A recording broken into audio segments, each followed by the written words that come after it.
उज्जवल Bharat news की नई पेशकश यूबी न्यूज प्रेजेंट्स अचीवर्स यानी उपलब्धियां, मेरी आपकी हम सभी की उपलब्धियां, हर रविवार रात 9 बजे। तो चलिए फिर एक नए एपिसोड के साथ अचीवर्स यानी उपलब्धियों की ओर आगे बढ़ते हुए आज का ये द्वितीय एपिसोड तनुजा आर्य जी के साथ स्वागत है आप सभी का अचीवर्स यानी उपलब्धियों के दूसरे एपिसोड में। इस एपिसोड के अंत में आप लाइक, शेयर और कमेंट करना मत भूलिएगा और अगर सब्सक्राइब नहीं किया है तो लाल बटन दबाकर सब्सक्राइब जरूर करिएगा।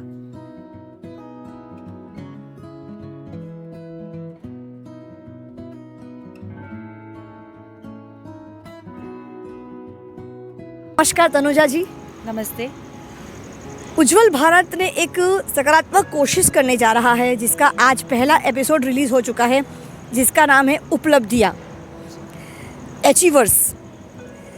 हर व्यक्ति हमारे समाज में स्वयं के लिए, परिवार के लिए, समाज के लिए कुछ ना कुछ अचीव करने के पीछे आज वो कोशिश करता है जीवन भर, चाहे वो आर्थिक स्तर पे हो, सामाजिक स्तर पे हो, शैक्षणिक स्तर पे हो, शारीरिक स्तर पे हो।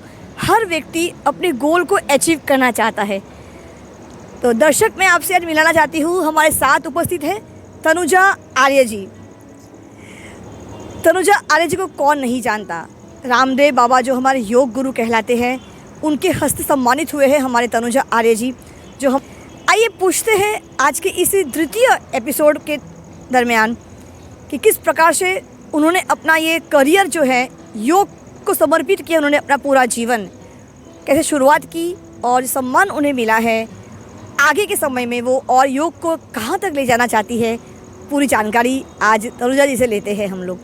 जी तनुजा जी, आपका बहुत स्वागत है। जी नमस्ते सीमा जी। उज्जवल भारत न्यूज़ की ओर से मैं हृदय से आपका धन्यवाद व्यक्त करती हूँ। आप बहुत ही उम्दा कार्य कर रहे, आगे बढ़ाने के लिए लोगों की जो प्रतिभाएं हैं उनको, और जो आपने ये अभी उपलब्धियाँ, ये नया एक कार्यक्रम शुरुआत की है उज्जवल भारत न्यूज़ की ओर से, तो मैं सभी दर्शकों को भी इसके लिए बधाइयाँ देती हूँ और आपको ढेर सारी शुभकामनाएं प्रेषित करती हूँ।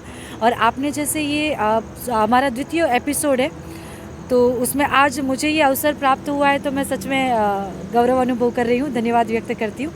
और ये जो अभी अभी आपने जिस बारे में बताया, पूज्य स्वामी रामदेव जी महाराज के माध्यम से जो एक कार्य हो रहा है, सेवा का कार्य, योग सेवा का कार्य, अगर मैं कहूँ तो मैं 2008 से जुड़ी हूँ इस अभियान के साथ।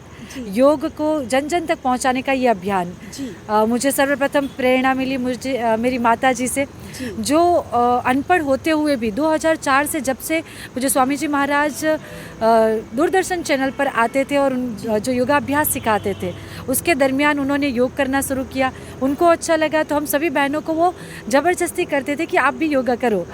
तो मुझे थोड़ा इंटरेस्ट आता था, थोड़ी रुचि थी, तो मैं उनके साथ बैठती थी और योग अभ्यास करती थी। वैसे 2008 से मैंने शुरुआत की और मेरा ये सौभाग्य है कि प्रथम बार मुझे 2009 में पतंजलि योगपीठ हरिद्वार जाने का अवसर प्राप्त हुआ, जब माँ, पिताजी और पूरे गुजरात के सभी लोगों को पूज्य स्वामी रामदेव जी महाराज ने दिवाली पर विशेष कार्यक्रम के लिए बुलाया था। और तभी से मेरी ये यात्रा कहा जाए तो शुरुआत हुई। और मैंने पूज्य स्वामी जी महाराज से दीक्षा प्राप्त की, योग की, 5 दिवसीय शिक्षण के दरमियान सर्टिफिकेट प्राप्त किया और उसके बाद लगभग 4 वर्ष तक मैंने योग शिक्षक के रूप में सेवा दी, 2009 से लेकर सतत निरंतर 2015 तक। और उसके बाद 2015 में योग प्रचारक का एक प्रकल्प चालू किया गया पूज्य स्वामी रामदेव जी महाराज के माध्यम से, जिसमें युवाओं को जोड़ा गया और उनको विशेष रूप से कार्य सौंपा गया कि आपको योग का प्रचार करना है।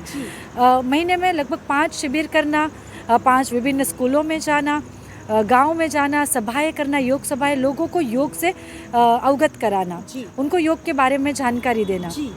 तो ऐसे में जुड़ी और कहा जाए तो लगभग 2009 से लेकर 2014 तक मैंने निरंतर ये कार्य किया, योग शिक्षक का प्रथम। तो उसके बाद 2015 से लेकर 2018 जब तक मैं योग प्रचारक का कार्य करती थी।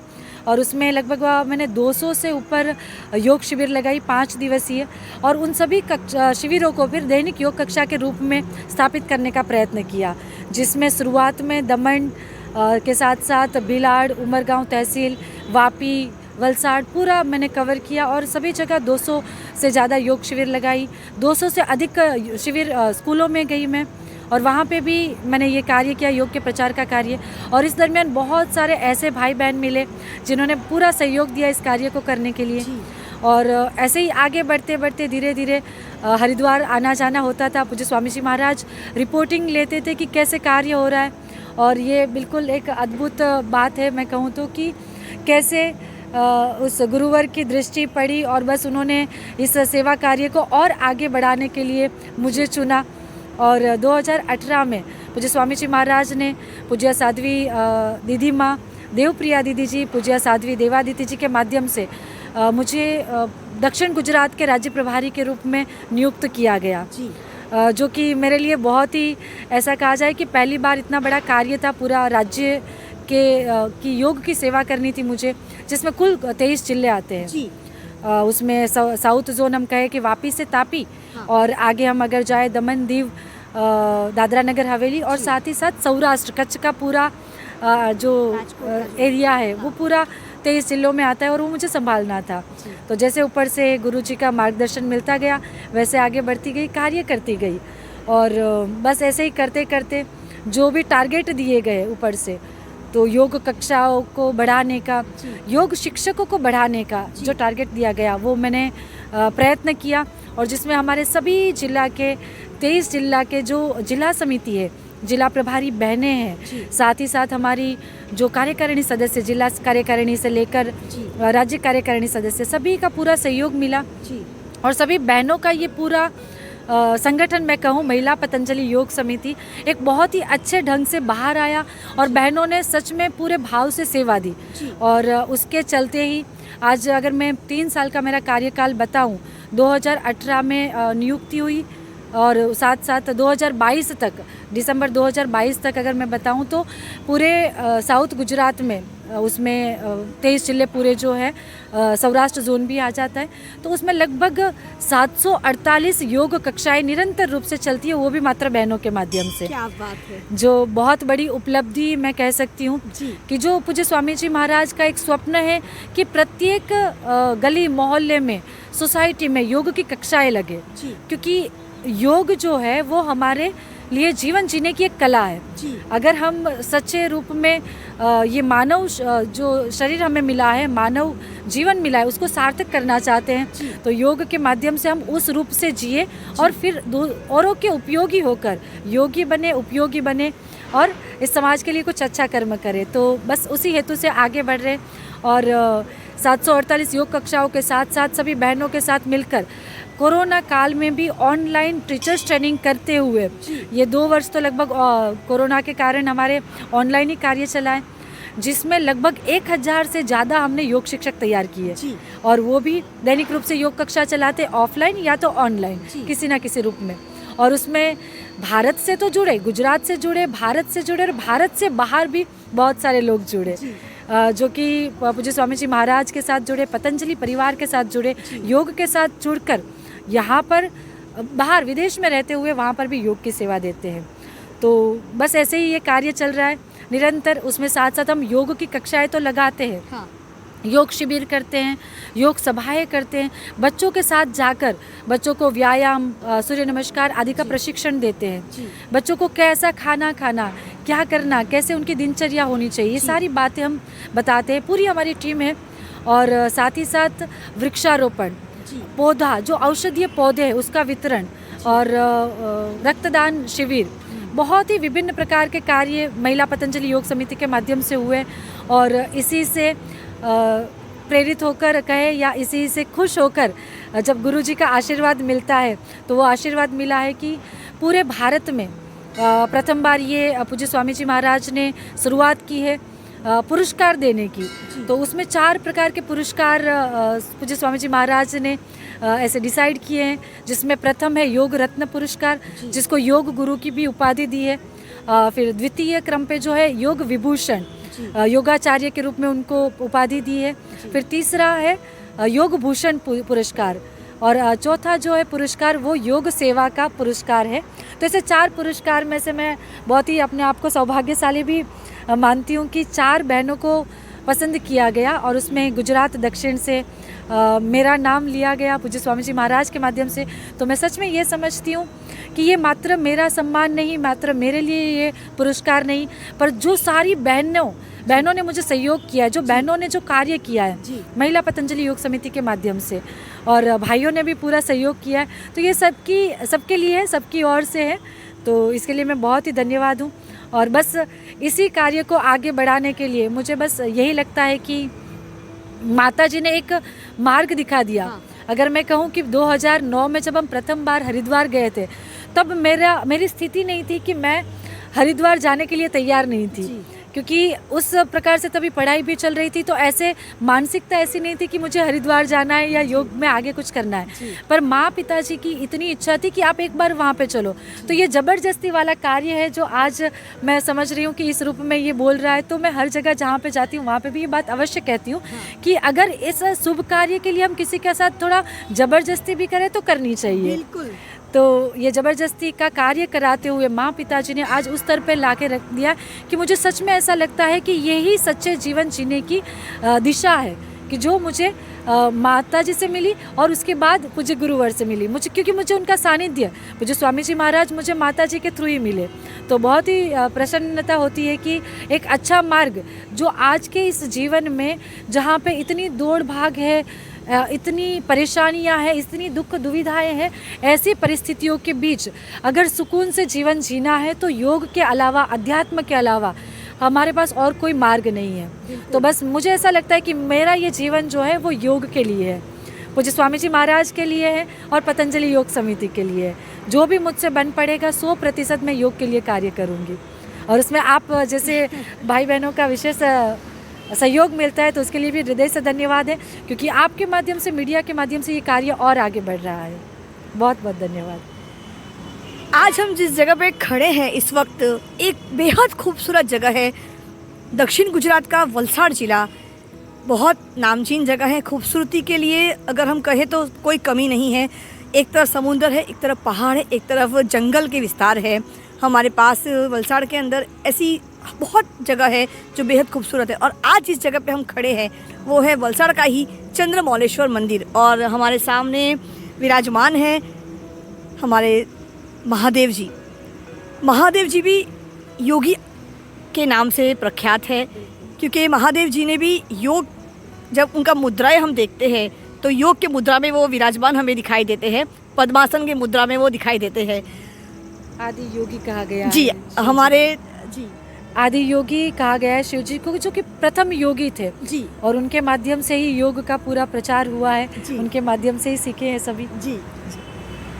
हमारे देश की परंपराएं, अगर हम किताबों की बात करें, शास्त्रों की बात करें, तो शास्त्रों में भी यही लिखा गया है कि हम स्वस्थ जितना रहेंगे उतना ही हम हमारे कार्य को सफलतापूर्वक कर पाएंगे। आर्थिक स्तर पे स्वस्थ होने से ज़्यादा बेहतर है कि हमें शारीरिक और मानसिक स्वस्थता और सामाजिक स्वस्थता बहुत ज़्यादा ज़रूरी होती है।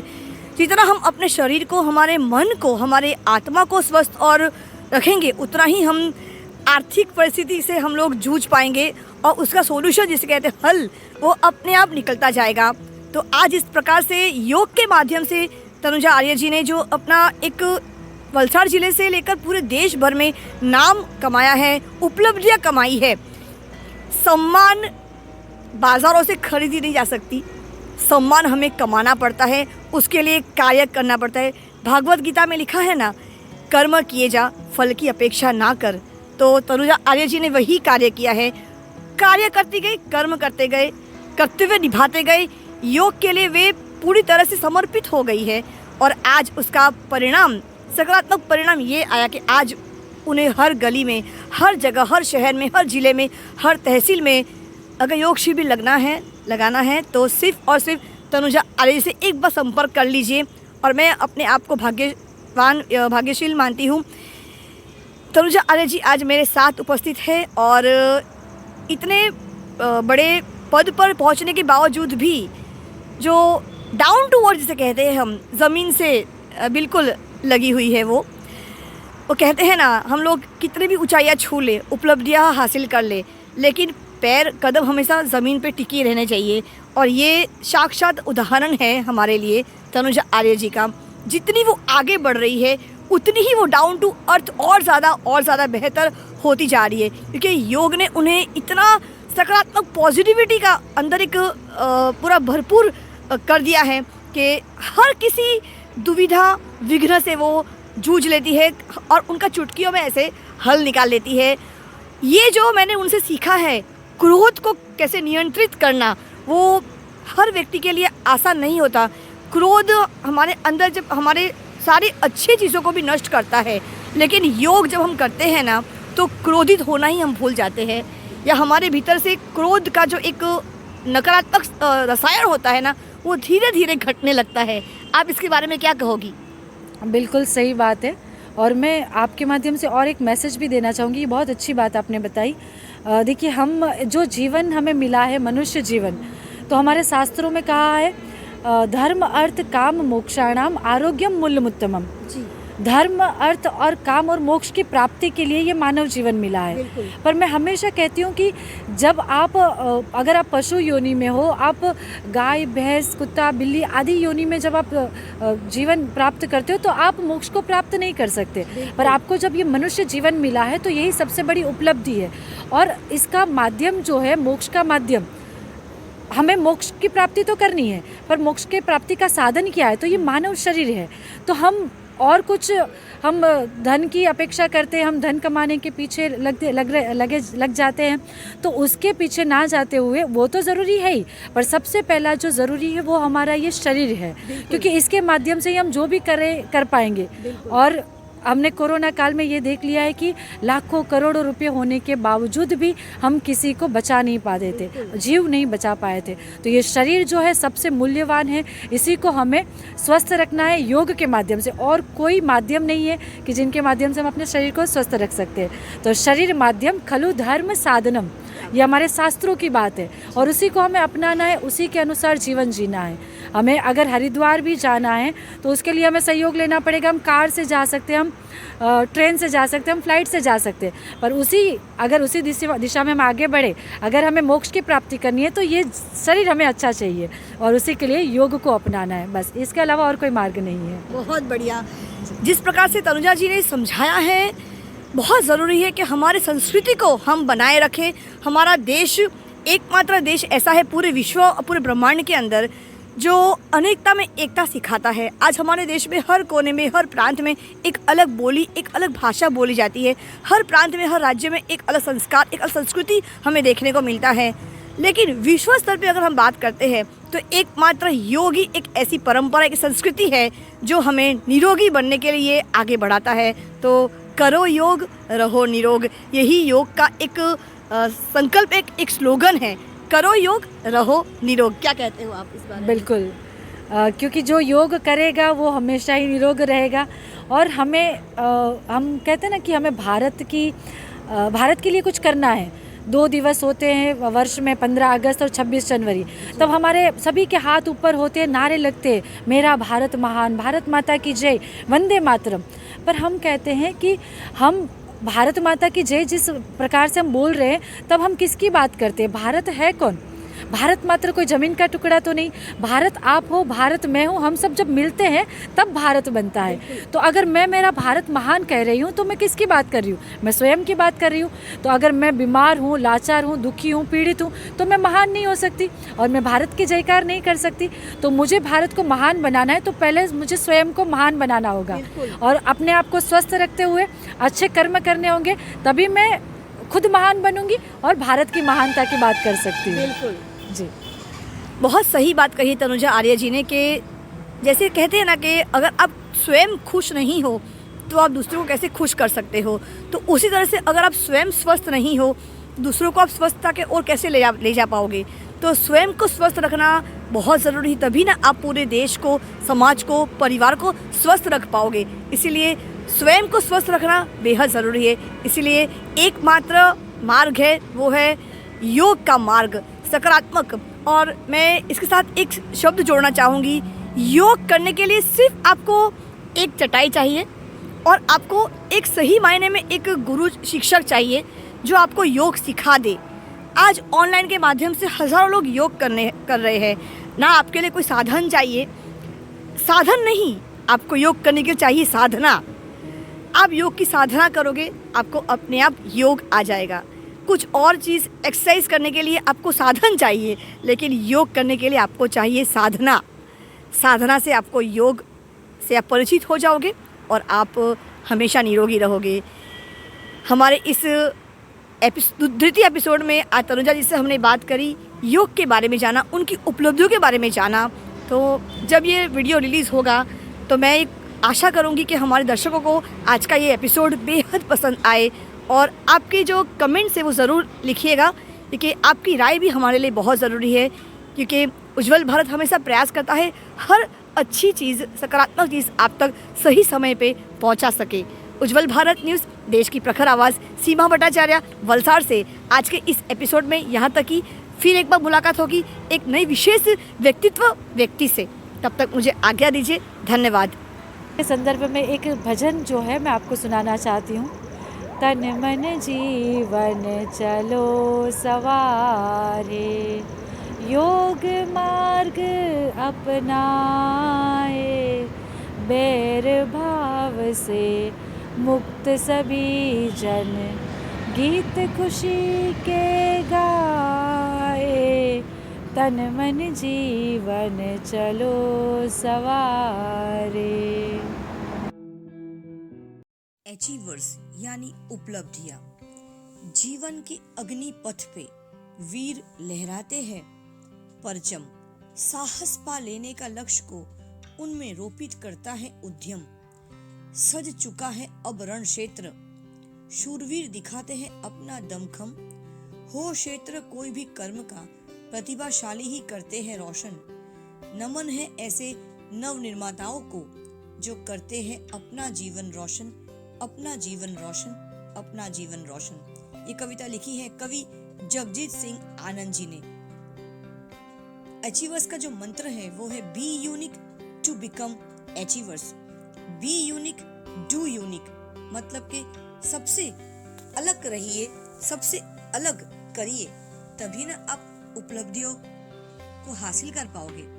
सो be unique, do unique and be an achiever.